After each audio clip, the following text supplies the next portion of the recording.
أعوذ بالله من الشيطان الرجيم.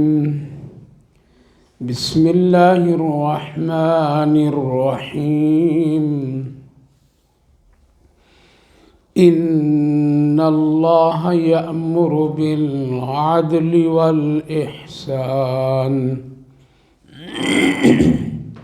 والإحسان وإيتاء ذي القربى وينهى عن الفحشاء والمنكر والبغي يعظكم لعلكم تذكرون. وأوفوا بعهد الله إذا عاهدتم ولا تنقضوا الأيمان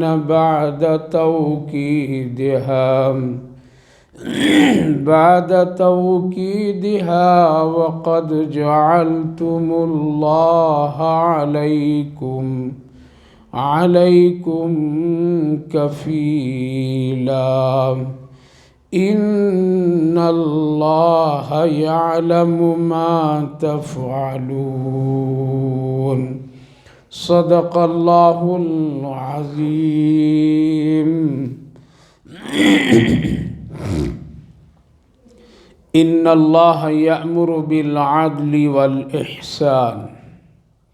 بے شک اللہ حکم کرتا ہے عدل کا، احسان نیکی کرنے کا، وَإِيتَاءِ ذِي الْقُرْبَى اور رشتہ داروں کو دینے کا، وَيَنْهَى عَنِ الْفَحْشَاءِ وَالْمُنْكَرِ وَالْبَغْيِ اور روکتا ہے بے حیائی اور منکرات سے اور ظلم سے. یعظکم لعلکم تذکرون، تمہارے لیے نصیحت ہے یہ، شاید کہ تم نصیحت حاصل کرنے والے ہو جاؤ. وَأَوْفُوا بِعَهْدِ اللَّهِ إِذَا عَاهَدتُّمْ اور پورا کرو اللہ کے وعدے کو جو تم وعدہ کرتے ہو، اور اپنے قسموں کو مت توڑو. تاکید کرنے کے بعد قد جعلتم اللہ علیکم کفیلا، بالتحقیق کہ تمہارے اوپر اللہ نگہباں ہے. ان اللہ یعلم ما تفعلون، بے شک اللہ تعالیٰ جانتا ہے جو کچھ تم لوگ کرتے ہو. بھائی اور بزرگوں، اس سے پہلی جو آیات گزری تھی پہلی مجلس میں، اس میں اللہ تعالیٰ نے کچھ خاص بندوں پر جو اپنے احسانات اور نعمتوں عطا کی اس کا تذکرہ فرمایا تھا کہ تمہارے لیے میں نے دنیا میں گھر کے ساز و سامان بنا کر کے دیا، جس سے ہم اور آپ رہنے کے لیے، سکون کے لیے گھر بناتے ہیں، رہتے ہیں، اور انسان اس کے لیے کوشش کرتا ہے. اس کے ساتھ ساتھ پہننے کے لیے، اور پہننے میں سردی گرمی کے ہر طرح کے لباس، موسم کے ہر طرح کے کھانے پینے کے انتظامات اللہ خود کرتا ہے. دنیا میں کوئی آدمی کر ہی نہیں سکتا ہے. موسم کیسا ویسا پھل، موسم کیسا ویسی روزی. موسم ٹھنڈا تو اس کے بھی کپڑوں اور لباس کا انتظام، گرم موسم تو اس کے بھی انتظام. اور صرف انسانوں ہی کے لیے نہیں بلکہ ہر ایک جاندار مخلوقات کے لیے اللہ اس کے تقاضے کے مطابق اپنی نعمتیں اس سے عطا کرتا ہے. یہ ساری تفصیلات گزشتہ پہلی مجلس میں گزری تھی. اس وقت جو آیت کریمہ پڑھا ہوں بہت ہی جامع اور بہت ہی مشہور آیت ہے. ان اللہ یأمر بالعدل والاحسان وایتاء ذی القربى. سنتے ہیں؟ نکاح کے وقت پڑھتے ہیں جمعہ کو. بہت سارے لوگ سنتے بھی نہیں، چونکہ کچھ تو ایسے حالات میں لوگ جمعہ میں آتے ہیں جو ان کا ذہن کہیں اور دھڑ یہاں، کچھ ایسے لوگ ہوتے ہیں جو نیند کے حالات میں ہوتے ہیں، کچھ ایسے لوگ ہوتے ہیں جن کو کچھ پتہ نہیں چلتا ہے، جھک رہے ہیں جھک جاتے ہیں اٹھ جاتے ہیں بس۔ تو یہ آیت بہت ہی جامع اور مشہور و معروف آیت ہے۔ بعض مفسرین کی یہ رائے ہے قرآن کریم میں سب سے زیادہ جامع آیت یہی ہے، اس لیے نبی کریم علیہ السلام کے دور سے آج تک کے جمعہ کے خطبے میں اس کو پڑھا جاتا ہے بالترتیب، اور پوری دنیا میں یہ چل رہے ہیں، پوری دنیا میں جمعے کے خطبے میں اس آیت کریمہ کو شامل کیا گیا ہے، اور خطیب حضرات اس کے پڑھے بغیر اپنے خطبہ مکمل نہیں کرتے۔ حضرت عبداللہ ابن مسعود رضی اللہ عنہ فرماتے ہیں کہ قرآن کی سب سے جامع آیت جس میں اللہ تعالیٰ نے ایک انسان کو خوبصورت زندگی گزارنے کے لیے، جس کی دنیا بھی اچھی بن جائے اور آخرت بھی بن جائے، اس کے لیے یہ آیت کریمہ ہے، اور اس میں صرف 6 باتیں ہیں، 3 باتیں کرنے کا اور 3 باتیں نہیں کرنے کا، اور یہی انسان کے ساتھ دنیا میں نیکی کا ایک سلسلہ اور ذریعہ ہے اسی لیے بہت سارے ایسے واقعات، بہت سارے ایسے مفسرین نے اس آیت کریمہ کے سلسلے میں لکھتے ہیں کہ بعض لوگ صرف اسی آیت کریمہ کو پڑھ کر کے یا سن کر کے اسلام کو قبول کر لی، ان کو پورا قرآن یا پورا اسلام سمجھنے کی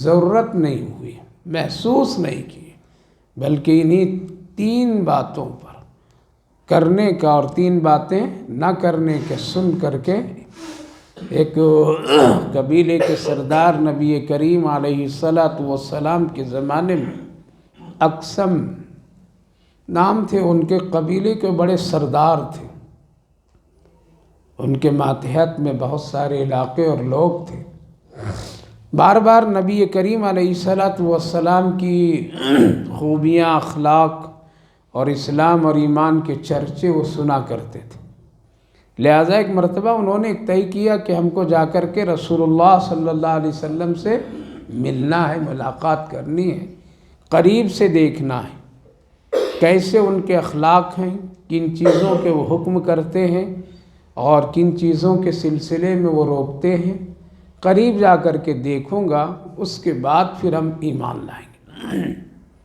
جب وہ اپنے لوگوں سے اس نے مشورہ کی تو لوگوں نے کہا آپ کی شان کے خلاف ہے کہ آپ پہلے جائیں، بلکہ آپ 1-2 قاصد بنا کر کے اپنا بھیجئے، اور وہ جا کر کے دیکھیں گے اور پھر وہ آ کر کے رپورٹ دیں گے، بتائیں گے، اس کے بعد پھر جیسا ہو آپ کیجیے گا۔ لہٰذا 2 شخصوں کو اپنا قاصد متعین کر کے رسول اللہ صلی اللہ علیہ وسلم کی خدمت میں مدینہ روانہ کر۔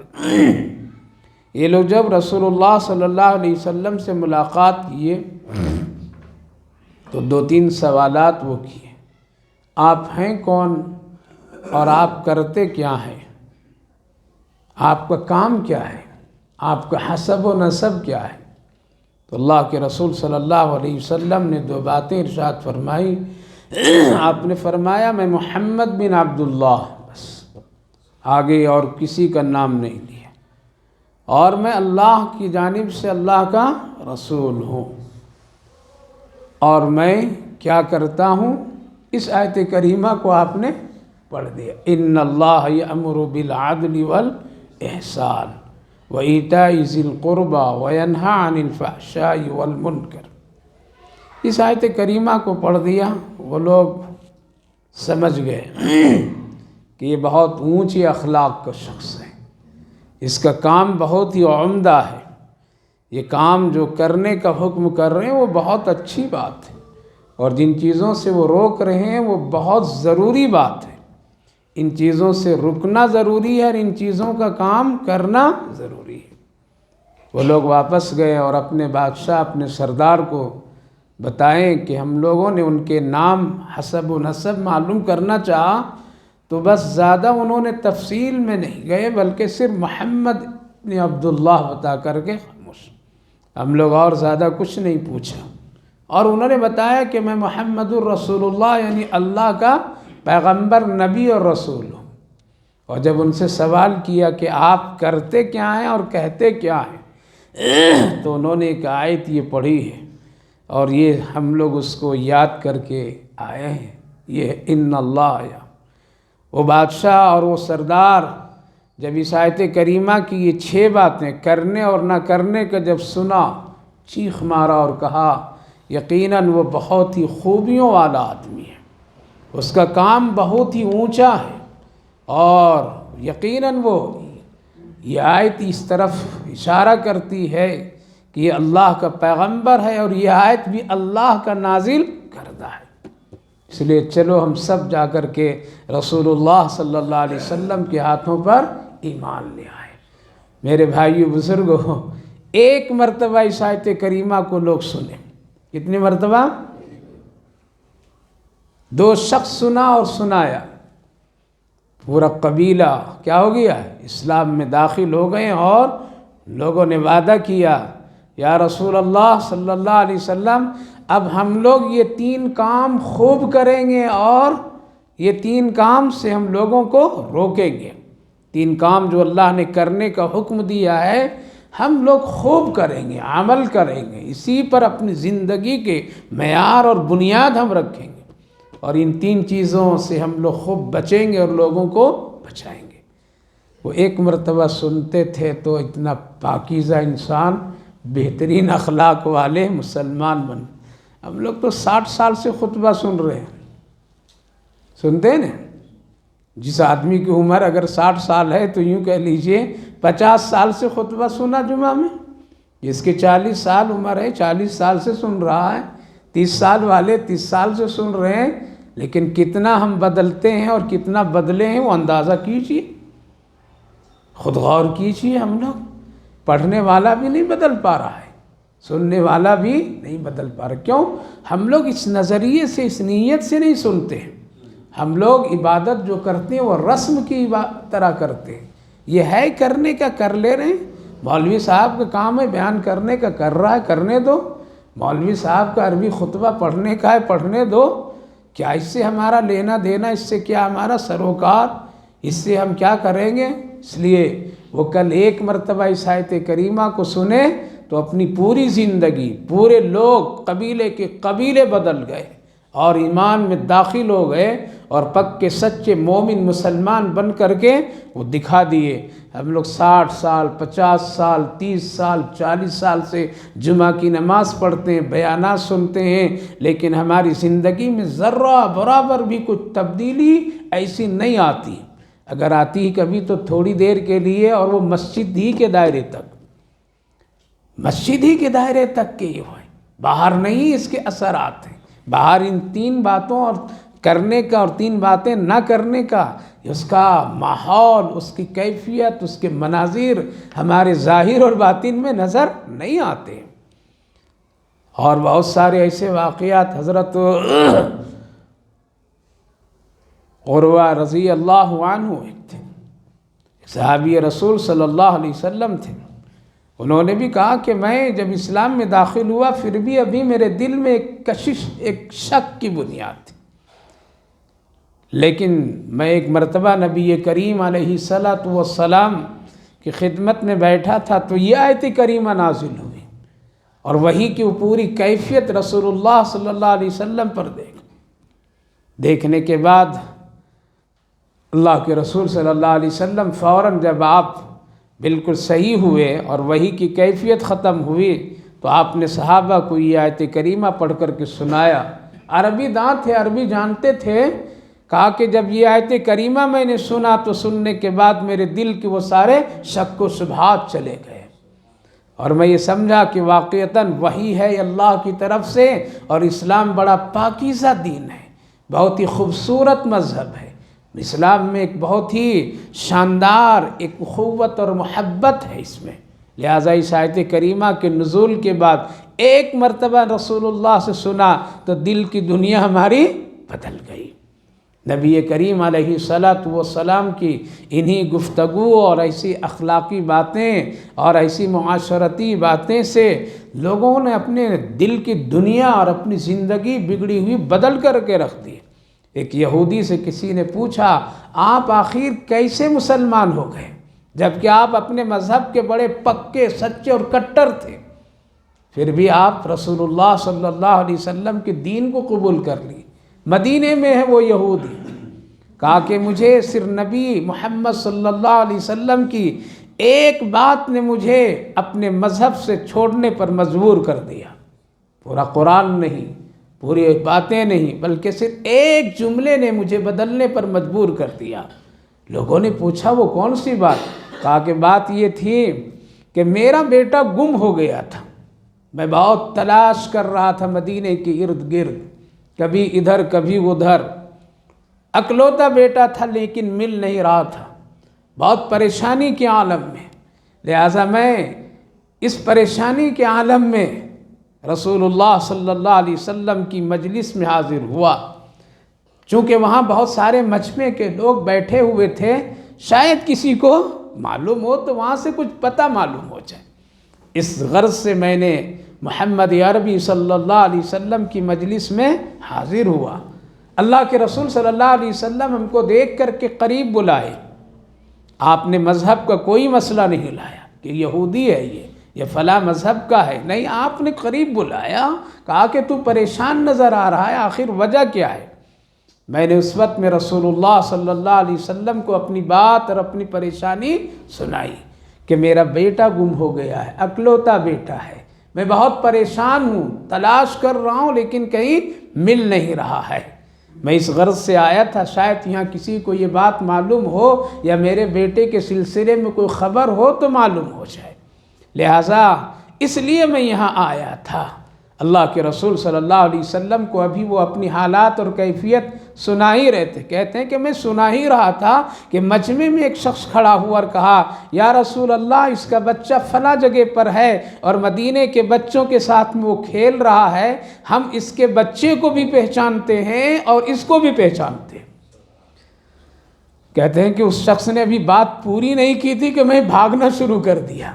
بچے کی خوشی، باپ کا پیار، دل میں جو کیفیت ہے، کہا کہ میں بھاگنا شروع کیا کہ چلو پتہ تو مل گیا، معلوم تو ہو گئی، خبر آ گئی۔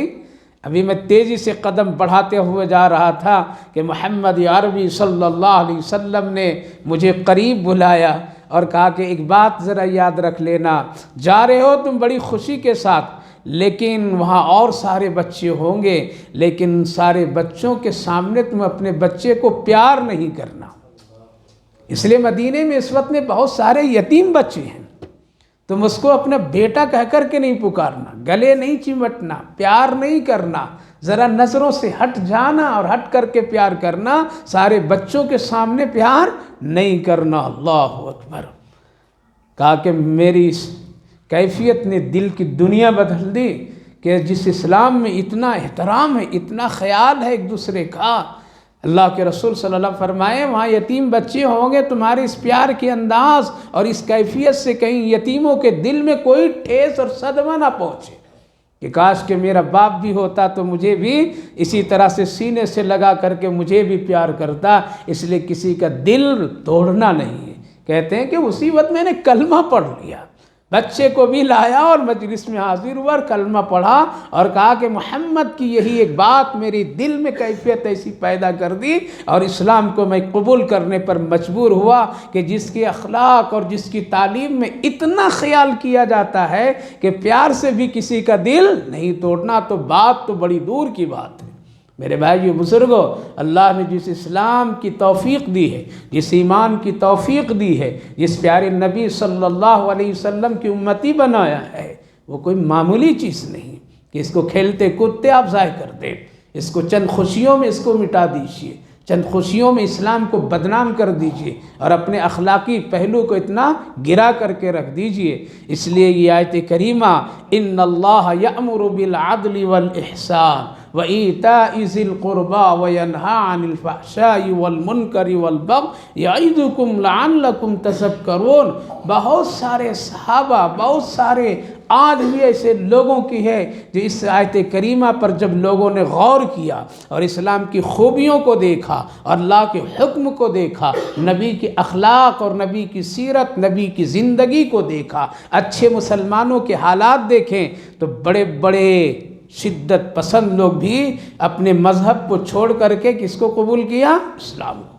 اور آج بھی الحمدللہ قبول کر رہے ہیں۔ کبھی کوئی کھلاڑی آ جا رہا ہے، کوئی گانے والا آ رہا ہے، کوئی بڑے بڑے مالدار اور رئیس آ جا رہے ہیں، یہ کیا ہے؟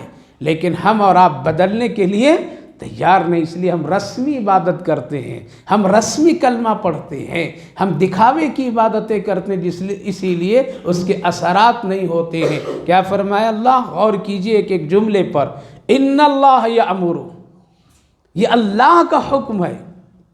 یہاں سے پوری دنیا کے بڑے بڑے مفتی، عالم، بڑے بڑے پروفیسر، ڈاکٹر، حکومت کے لوگ، بادشاہ سب کٹ گئے۔ کیا ہو گئے؟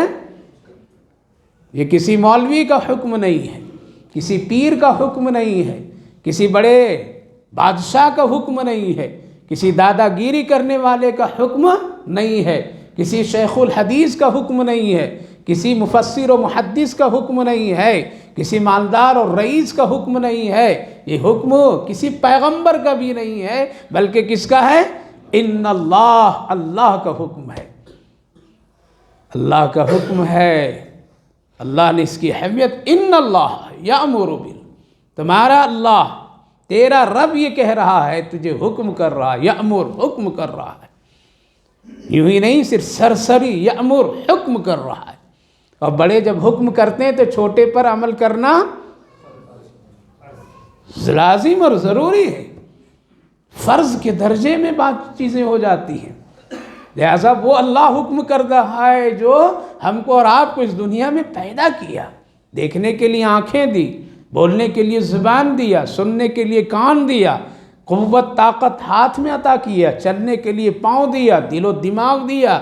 وہی پروردگار، وہی اللہ ہم سب کو کہہ رہا ہے، ان اللہ یامر، اے لوگو یہ حکم اللہ کا ہے۔ کس کا ہے؟ اللہ کا ہے۔ کس چیز کا حکم دیا؟ بالعدل، انصاف کرو۔ کس چیز کا؟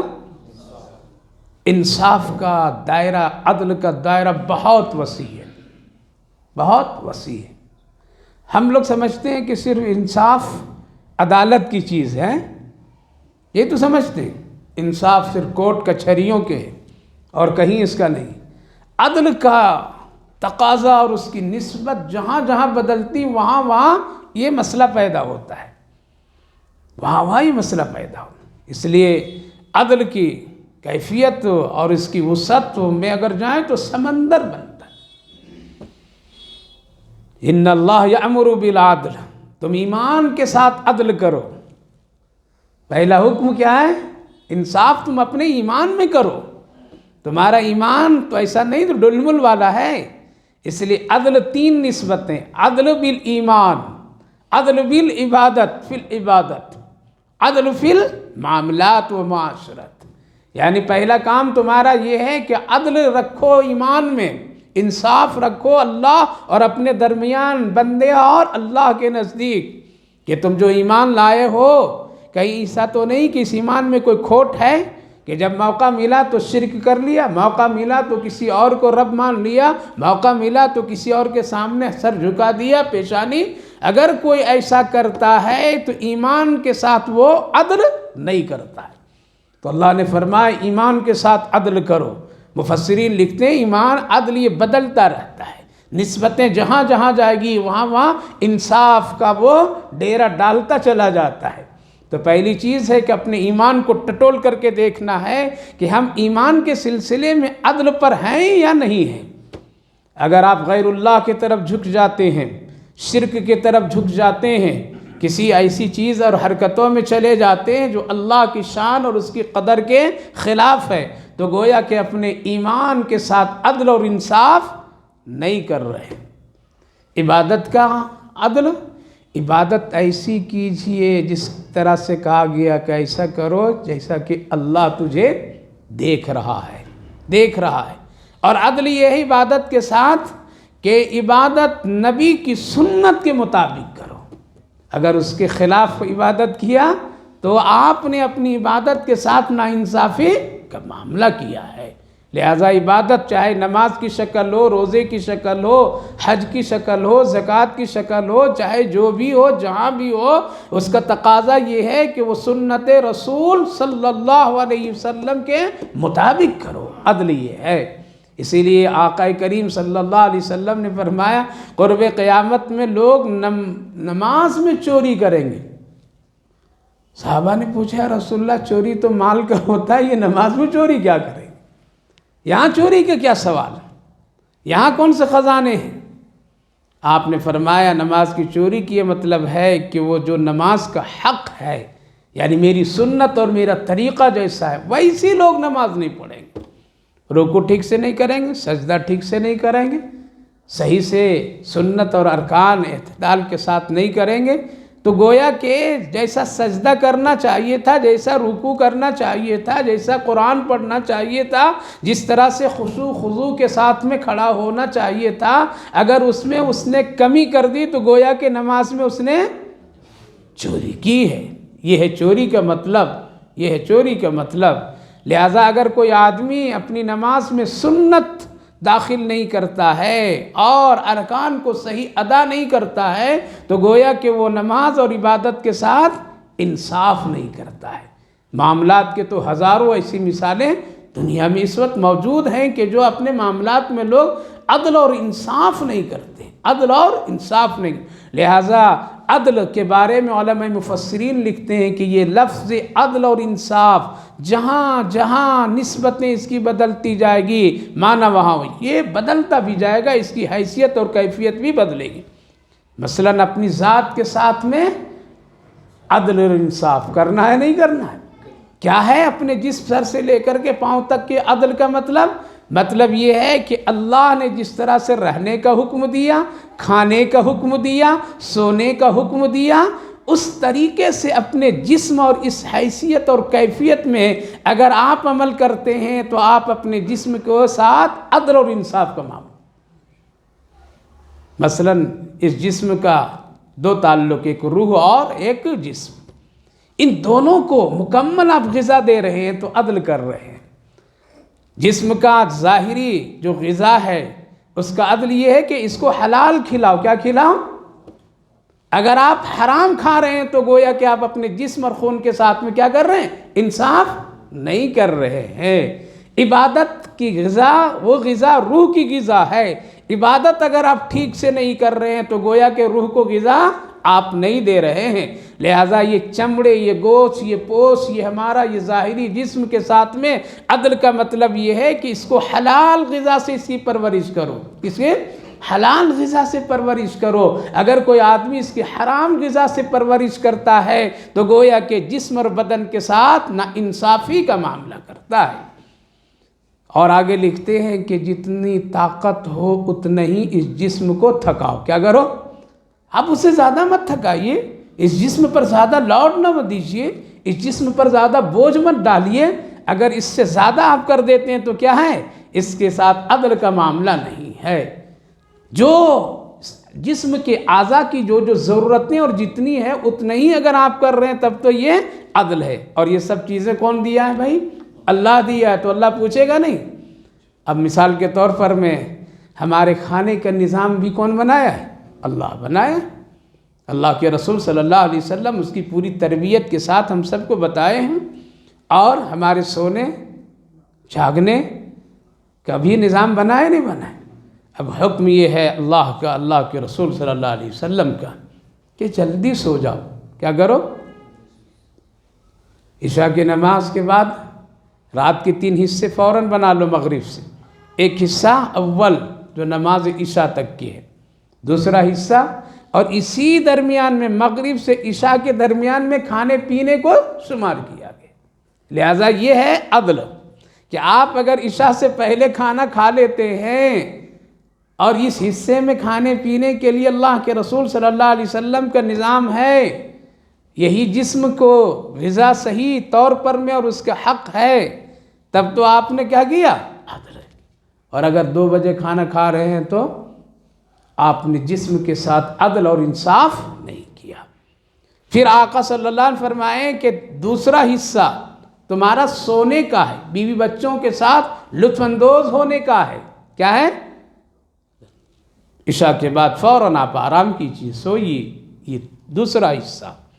اگر کوئی آدمی فوراً نہیں سوتا ہے اور فوراً اس حصے کو کسی اور کام میں لگا دیتا ہے، کسی اور کام میں لگائے جگائے آنکھ کو تکلیف دے رہا ہے، آنکھ کی ایک لمٹ ہے، آنکھ کی کیفیت ہے، جسم کا ہر ایک اعضاء کی کیفیت ہے۔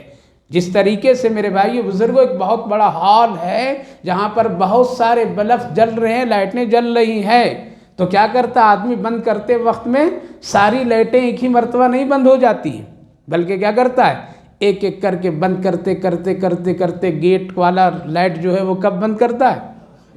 آخر میں بند کرتا ہے، آخر میں بند کرتا ہے۔ اسی طرح ہمارے سر سے لے کر کے پاؤں تک رات کے لیے اللہ نے اس طرح بنایا ہے کہ ہر ایک اعضاء کو آرام چاہیے۔ کیا کہیے؟ آرام چاہیے۔ لہذا جو چلتا تھا، پھرتا تھا، کھیلتا تھا، کودتا تھا، اب وہ کیا ہوا؟ آ کر کے گھر میں بیٹھ گیا، پیر کو کیا کیا؟ سکون دیا۔ اب یہ نہیں کر سکتا، رات میں بھاگنا کام اگر یہ کر رہا ہے تو گویا کہ عدل۔ اسی طرح سر سے لے کر کے پاؤں تک ہر اعضاء اپنے اپنے ٹھکانے سے سست ہوتا جاتا ہے، اور سارے اعضاء جب سست ہو جاتے ہیں تو اس کے اثر کہاں ہے؟ آنکھ پر ہے، اور آخری میں آنکھ بند ہو جاتی۔ آرام کرو، ساری مخلوق کو اللہ نے ہی ترتیب کے ساتھ میں رات میں سلاتا ہے۔ اب ایک آدمی کو جلدی سونا تھا لیکن وہ کیا ہے 2 بجے رات تک جگ رہا ہے، موبائلہ دیکھ رہا ہے، فلمہ دیکھ رہا ہے، گھوم رہا ہے، چائے خانوں میں ہے، لن ترانی باتوں میں ہے، تو گویا کہ آنکھ کو بلا ضرورت وہ زور اور اس کو پریشان کر رہا ہے، تو گویا کہ اس نے اپنی آنکھ کے ساتھ میں کیا کیا؟ عدل کا کام نہیں کیا، کل اللہ ضرور پوچھے گا۔ لہذا ہر ایک جسم کے اعضاء کو اس کے تقاضے کے ساتھ میں استعمال کرنا، یہ جسم کے ساتھ میں کیا ہے؟ عدل ہے، عدل ہے۔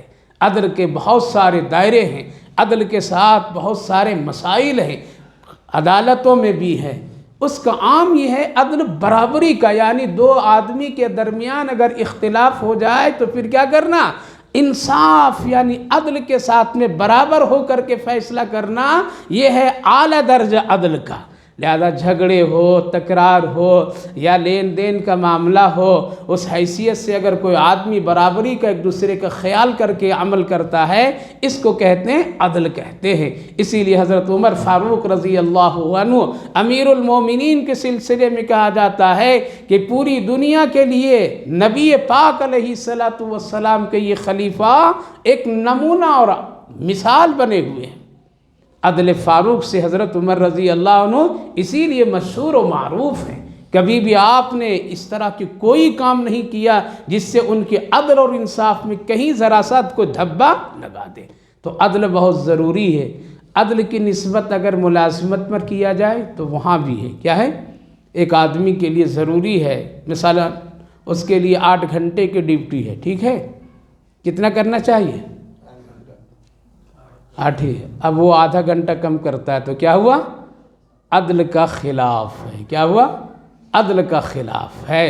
ایک آدمی کپڑا کاٹتا بیچتا ہے، اگر اس میں کٹنگ میں کچھ کر دیا تو عدل کے خلاف کیا۔ ایک آدمی وزن کرتا ہے ترازو اور اس میں اگر کوئی کٹوتی کر دیتا ہے تو کیا ہوا؟ عدل کے خلاف ہے۔ تو جہاں جہاں بیوی کا ایک تقاضا ہے کہ ہم اس کے ساتھ میں رہ کر کے زندگی خوشگوار کے ساتھ میں گزارو، وقت دو، ٹائم دو، جو تم کھاؤ وہی اس کو کھلاؤ، اگر کوئی آدمی اس کے خلاف کرتا ہے تو گویا کہ اپنی بیوی کے ساتھ ناانصافی کرتا ہے، ظلم کرتا ہے۔ اس کے ساتھ اگر ٹائم نہیں دیتا ہے، دوستوں کے ساتھ ٹائم دیتا ہے، باہر ٹائم دیتا ہے، اور اس کے ساتھ میں کوئی اس طرح سے اخلاقی پہلو اختیار نہیں کرتا تو گویا کہ اپنی بیوی کے ساتھ وہ ظلم کرتا ہے۔ بچوں کے ساتھ عدل کا مطلب یہ ہے کہ بچوں کی تعلیم، اس کی تربیت، دین کی پہچان، ایمان کی حفاظت اگر ایک باپ اور ماں نہیں کرتی تو گویا کہ اپنے بچے کے ساتھ عدل کے خلاف ہے۔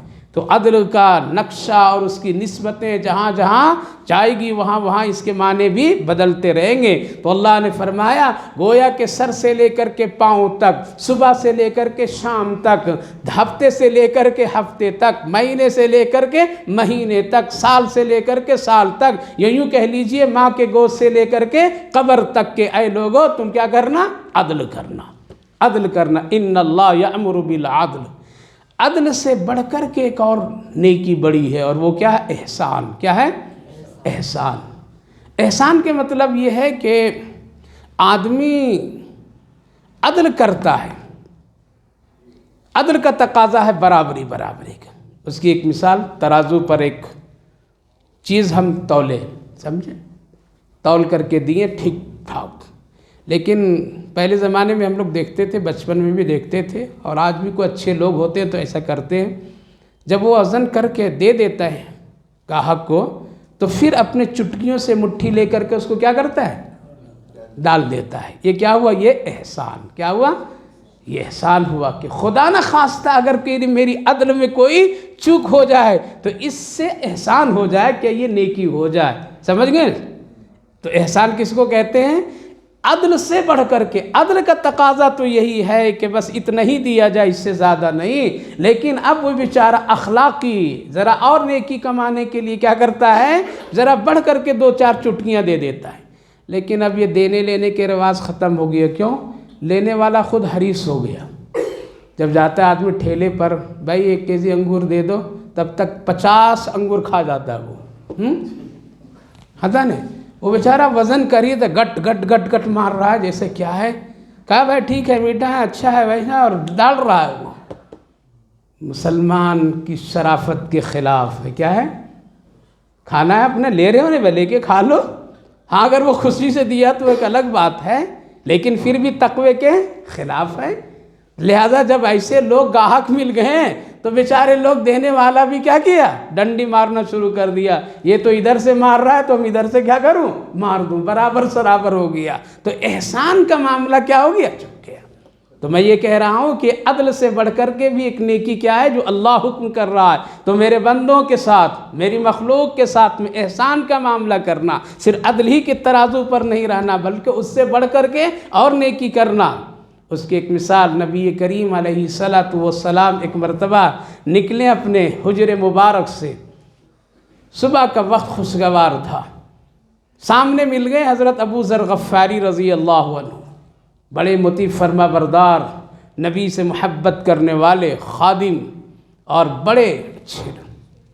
دیکھے رسول اللہ صلی اللہ علیہ وسلم آ کے ہاتھ پکڑے، کہا چلو ابو ذر غفاری ذرا ادھر چلیں، ذرا جنگل کی طرف اور درختوں کی طرف، ذرا مسواک لے آئیں توڑ کر کے۔ آقا کریم صلی اللہ علیہ وسلم کے ساتھ حضرت ابو ذر غفاری رضی اللہ عنہ، آپ دونوں تشریف لے گئے، اور آپ ایک درخت کو دیکھیں، آپ نے اشارہ کیا کہ اس شاخ، چاہے وہ کوئی بھی درخت، ببل زیادہ درخت ہوتے تھے ادھر، اس میں کانٹے بھی ہوتے تھے، کہا کہ اس درخت کے اس شاخ کو توڑنا ہے، بہت اچھا ہے، یہ مسواک کے لائق ہے۔ اللہ کے رسول صلی اللہ علیہ وسلم نے فرمایا اسی سے توڑو نا۔ تو حضرت ابو ذر غفاری رضی اللہ عنہ کہنے لگے کہ یا رسول اللہ ٹھیک ہے میں توڑ لیتا ہوں، آپ آرام کیجئے، آپ کھڑے رہیے، آپ دیکھیے میں توڑ کے لاتا ہوں، آپ کی خدمت میں پیش کرتا ہوں۔ آپ نے کہا کہ نہیں، میرا دل چاہ رہا ہے میں اپنے ہاتھ سے توڑوں۔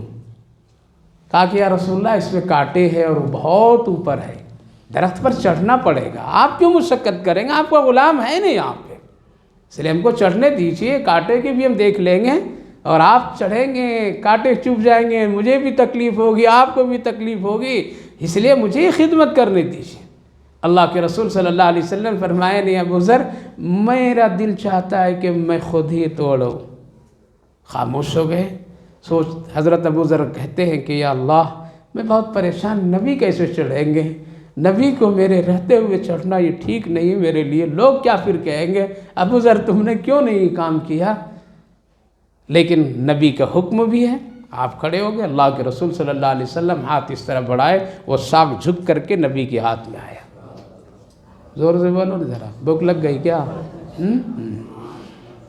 آئے آپ نے اس کو توڑا، آپ نے اس کو صاف بھی کیا، مسواک آپ نے اس کے بنائے، 2 حصے بنائے، تو ظاہر ہے کہ شروع کا حصہ ذرا کیا تھا، سیدھا بھی تھا اور ذرا بہت ہی عمدہ قسم کا تھا۔ آگے چل کر کے یہ شاخ تھوڑی سی کیا ہے، پتلا بھی ہے اور ساتھ ساتھ کیا ہے، ذرا ٹیڑھا بھی ہے۔ اللہ کے رسول صلی اللہ علیہ وسلم 2 حصے بنائے، حضرت ابو ذر غفاری رضی اللہ عنہ دیکھ رہے ہیں اب کیا ہوگا، لگ رہا ہے کہ یہ 2 جو بنائے ان میں سے ایک ہم کو دیں گے، یہی ہے 2 ساتھی تو ایک آپ مجھے، لہذا اگر دیں گے بھی نبی تو مجھے ٹیڑھا والا دیں گے، باریک والا دیں گے اور اپنے اچھا والا رکھیں گے۔ یہی تو انسانی فطرت ہے، انسان کی یہی تو تقاضا ہے اور یہی انسان کرتا بھی، آج ہم لوگ یہی کرتے ہیں، اچھا کیا ہو، ماشاءاللہ مسجد گیٹ پر آئیں گے پیسے نکالیں گے، جو سب سے پوسیدہ اور بیکار نوٹ ہوگا وہ چادر میں ڈالیں گے۔ ارے دے رہے ہو کس کے گھر میں، کس کے نام پر، اچھا نوٹ دو نا، ذرا اچھا نوٹ دیجئے، اچھا ملے گا اوپر سے، وہ کہیں آپ اپنے خرچ کر لیجئے، چلے باڑ میں چلا جائے، چادر میں ڈالو نا، کیا ہے ایسے نوٹ دیتے ہیں ہم لوگ، چونکہ مدرسے مسجد والے آدمی ہیں نا، تو کبھی کبھی اندازہ ہوتا ہے کہ وہ کہیں چلتا ہی نہیں، رکھنے کے لائق نہیں ہوتے، لیکن لوگ ڈال کر کے چلے جاتے ہیں۔ تو اچھی چیزیں اپنے لیے، خراب چیزیں اللہ کے نام، اسی لیے پھر اللہ بھی ویسا ہی فیصلہ فرما دیتا ہے، جیسی تیری نیت ویسے میرے فیصلے بھی اترتے ہیں۔ وہ کہہ رہے ہیں کہ ٹیڑھا والا میرے حق میں آئے گا، سیدھا والا اللہ کے رسول رکھیں گے۔ عدل بھی یہی ہے، کیا ہے، انصاف بھی یہی ہے۔ نبی خود تشریف لائے ہیں، نبی اپنے ہاتھ سے مسواک کو توڑے، شاخ کو توڑے ہیں اور بنائے ہیں، نبی کا حق ہے اچھا رکھنے کا، اور اس بنیاد پر بھی نبی کا حق ہے کہ آپ رسول اللہ ہیں، آپ بڑے درجے کے ہیں، آپ امام الانبیاء ہیں، آپ کے لیے اچھی چیزیں ہونی چاہیے، غلام ہیں، غلام کو اس درجے کے لیے حکم بھی ہے، لہٰذا یہاں دونوں میں فرق ہونا بھی ضروری ہے، عدل کا یہی تقاضا ہے۔ ایسا کرتے تو کوئی نقصان نہیں، ایسا کرتے تو عدل کے خلاف بھی نہیں، لیکن آقا کریم صلی اللہ علیہ وسلم عدل سے بڑھ کر کے احسان کرنا چاہ رہے ہیں۔ کیا کرنا چاہ رہے ہیں؟ کیونکہ اللہ کو حکم ہے ان اللہ یأمر بالعدل والاحسان، تو آپ صلی اللہ علیہ وسلم نے اچھا والا، سیدھا والا مسواک کیا کی، حضرت ابو ذر غفاری کو، اور آپ اپنے ٹیڑھے اور وہ باریک والا رکھا۔ یہ کیا ہوا، یہ احسان، یہ احسان ہوا۔ حضرت ابو ذر غفاری رضی اللہ عنہ کہتے ہیں یا رسول اللہ آپ یہ رکھیے، یہ آپ کے لیے بہتر ہے، وہ ٹیڑھا والا مجھے دیجیے۔ آپ بسیط ہو گئے، یا رسول اللہ نے آپ ہی رکھی۔ ہاں اب یہاں ایک دوسرا مسئلہ، نبی نے تو اپنا فرض ادا کر دیا، کیا کیا، نبی نے عدل بھی کیا اور احسان بھی کر دیا۔ اب ہے اختیار ہے، ہم دے دیں پھر واپس ہدیتاً اور اللہ کے رسول اس کو قبول کر لیں تو یہ زہر قسمت۔ اس لیے حضرت ابو ذر غفاری رضی اللہ عنہ کہتے ہیں یا رسول اللہ آپ نے مجھے دے دیا، اب میں آپ کو ہدیے پر دے دیتا ہوں، آپ یہ اچھا والا قبول کر لیجئے۔ یہ ہے صحابہ کی ادب و احترام، ایسا نہیں کہ بس سب ڈال لینا، دوسرے کا خیال نہیں کرنا۔ تو میرے بھائیو بزرگوں، عدل سے بھی بڑھ کر کے ایک بڑی نیکی کیا ہے، احسان۔ اس کی ایک اور مثال دیتا ہوں، سمجھیے۔ مانگنے والا آیا، اپنی حیثیت سے مانگا، کیا کیا، بھائی ہم کو 1 روپیے کی ضرورت ہے، 10 روپیے کی ضرورت ہے، 100 روپیے کی ضرورت ہے، لیکن آدمی کیا کیا، 100 کے بجائے کچھ بڑھا کر کے دیا۔ جیسے حضرت امیر المومنین حضرت عثمان غنی رضی اللہ عنہ جب اپنے قافلے کے ساتھ تجارت میں تشریف لے جا رہے تھے اور ایک دیہات کے قریب آپ پڑاؤ ڈالیں، تو ایک غریب آدمی پریشان ہوتا ہوا آیا تھا، دوڑتا دوڑتا، اور آ کر کے کہا اے مدینے کے قافلے والے لوگ، شہر رسول سے آنے والے لوگ، میری ایک ضرورت ہے وہ پوری کر دیتا ہوں۔ کیا ہے ضرورت تیری؟ کہا کہ میرا بیٹا، میرا بچہ بیمار ہے، ڈاکٹروں نے، یعنی ڈاکٹروں سے وہ طبیب حکیم لوگ کیا کیے، اس کا علاج شہد سے فرمائے کہ شہد اس کو پلاؤ یا کھلاؤ، یہ بچہ کیا ہو جائے گا، تندرست اور ٹھیک ہو جائے گا۔ میرے پاس شہد نہیں ہے، آزو بازو ادھر ادھر دیکھا وہاں بھی شہد نہیں ہے، دیہاتوں میں عام طور پر میں یہ چیزیں جلدی سے نہیں مل پاتی ہے، اس لیے ڈھونڈا، پریشان ہو گیا، کہیں نہیں شہد، میرا بچہ بیمار ہے، اس کو شہد شدید ضرورت ہے لیکن ملا نہیں۔ کسی نے کہا کہ رسول اللہ کی شہر کے لوگ گزرے ادھر سے، ان لوگوں کے پاس میں ضرور شہد ہوگا، جا کر کے معلوم کرو، اگر ہوگا تو تھوڑا لے کر کے بچے کو پلا دو، چٹا دو، ٹھیک ہو جائے گا۔ اس لیے ہم آئے ہیں، میری بڑی ضرورت ہے، اگر آپ میں سے کسی کے پاس میں شہد ہو تو دے دیجیے۔ کتنا مانگ رہا ہے وہ؟ تھوڑا سا مانگ رہا ہے۔ حضرت امیر المومنین عمر فاروق رضی اللہ عنہ نے اپنے غلام کو بلایا، بھائی شہد ہے نا؟ کہا کہ ہاں ہے۔ کتنا ہے؟ کہا کہ 2 مٹکے ہیں۔ کہاں ہیں؟ کہا کہ اونٹ کے دونوں جانب کیا ہے، لٹک رہے ہیں، اس میں رکھ کر ہے۔ کہا کہ 1 مٹکا اس کو دے دو۔ کیا کرو؟ مانگ رہا ہے کتنا؟ عدل کا تقاضا تو یہی، جتنا مانگ رہا ہے اتنے دے دو۔ لیکن آگے حضرت عثمان غنی احسان، آج احسان کرنے والے بہت کم خال خال نظر آتے ہیں، خال خال نظر آتے ہیں، بڑھ کر کے دینا ہی نہیں چاہتے، بڑھ کر کے کسی غریب کی خوشیاں بڑھانا نہیں چاہتے۔ ارے کسی غریب کو تو بہت دور کی بات ہے، جس کے پیچھے نماز لوگ پڑھتے ہیں اس کو بھی دینا نہیں پسند کرتے، جس کی اذان سے سن کر کے بستر سے اٹھ کر کے نماز کے لیے آتے، اس مؤذن کی بھی قدر نہیں کرتے، اس کو بھی بڑھا نہیں دیتے، اس طرح سے رٹتے ہیں تنخواہ کے لیے، اللہ اکبر، لیکن بڑھانے کا نام نہیں۔ جب تم یہاں نہیں بڑھاؤ گے اللہ کے گھر کے خادموں کو، تو اللہ بھی تیری روزی نہیں بڑھائے گی۔ احسان، 1 مٹکا دے دو اس کو۔ تو خادم بڑا ذرا چتر چالاک، کہا کہ آقا یہ تھوڑا مانگ رہے ہیں، آپ پورا مٹکا اس کو دے دے رہے، پورے گھڑے اس کو دینے کے لیے کہہ رہے ہیں۔ اور نہیں، بہت سارے لوگ بیٹھیں گے، کتنا تنخواہ بڑھاؤں؟ کیا بڑھائیں گے؟ ابھی ذرا کام چل رہا ہے، بعد میں آئے، نہیں بڑھانا ہے تو بس اتنا بڑھائیے۔ روکنے والے ہیں دینے والے، احسان کرنے والے نہیں۔ 1 مٹکا تھوڑا مانگ رہا، پورے مٹکے اس کو دے دیں، پورے گھڑیاں دے دیں اس کو، تھوڑا دے دیتے ہیں کہ نہیں نہیں اس کو پورا دے دو، پورا دے دو۔ کہا کہ اگر پورا دے دیں گے تو اونٹ کا بیلنس کیا ہو جائے گا، بگڑ جائے گا، ایک ہی مٹکا لٹکتا پھرے گا اور ایک خالی ہو جائے گا۔ دیکھا کتنا بڑا چتور، ایسے ہی لوگ ہیں۔ کیا دو گے اس کو؟ کیوں دو گے اس کو؟ کاہے کے لیے دو گے اس میں؟ ہاں جہیز میں سب دے دو، پتہ چلے گا قبر میں جب سانپ بچھو بن کر کے آئیں گے تو۔ حضرت امیر المومنین عثمان غنی رضی اللہ عنہ فرمائے 2 مٹکا دے دو۔ اللہ اکبر۔ تو اور غلام پریشان، ارے یہ کیا کر دے رہے ہیں، ہم تھوڑے کے چکر میں تھے، 1 ہی مٹکے میں کام ہو گیا رہتا، یہ دونوں۔ کہا کہ آقا بڑی پریشانی کی بات ہو جائے گی، اس بندے کے لیے پیدل آیا ہے، چل کر کے آیا ہے، کہاں سے یہ 2 مٹکے اٹھا کر کے لے جائے گا؟ کہا کہ اونٹ سمیت دے دو اس کو۔ کیا ہوا؟ یہ ہے احسان۔ کیا ہے؟ سمجھیں؟ احسان ہے، اس کو کہتے ہیں۔ اسی کے لیے کہا گیا کہ عثمان غنی ہے، تم جہیز کے مال سے مالدار نہیں بن سکتے ہو، بلکہ سخاوت سخی بن کر کے مالدار بن سکتے ہو۔ تو یہ عدل سے بڑھ کر کے کام کیا ہے؟ احسان ہے۔ ان اللہ یأمر بالعدل والاحسان۔ احسان، اس کے ایک اور مثال دیکھ بات ختم کرتا ہوں۔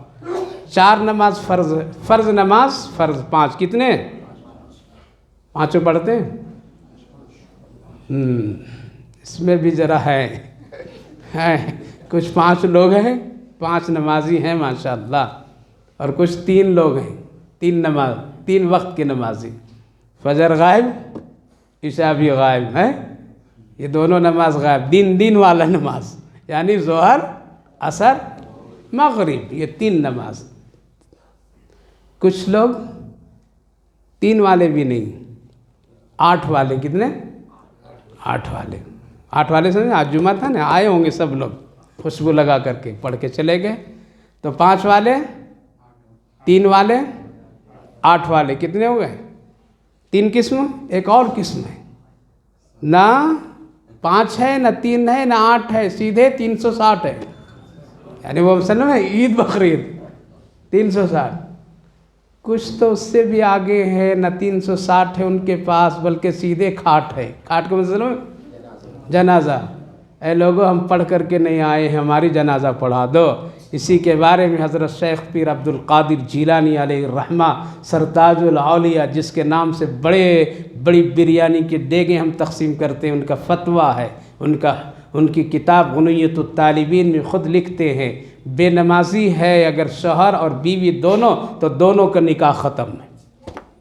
بے نمازی ہے تو اس کو غسل مت دو، کفن نہ دو، اس کو جنازہ اس کا مت پڑھو، اس کو مسلمان کی قبرستان میں مت دفن کرو۔ کیوں؟ اس کا حق نہیں، جو نماز کبھی نہیں پڑھا اس کی نماز جنازہ پڑھی جائے۔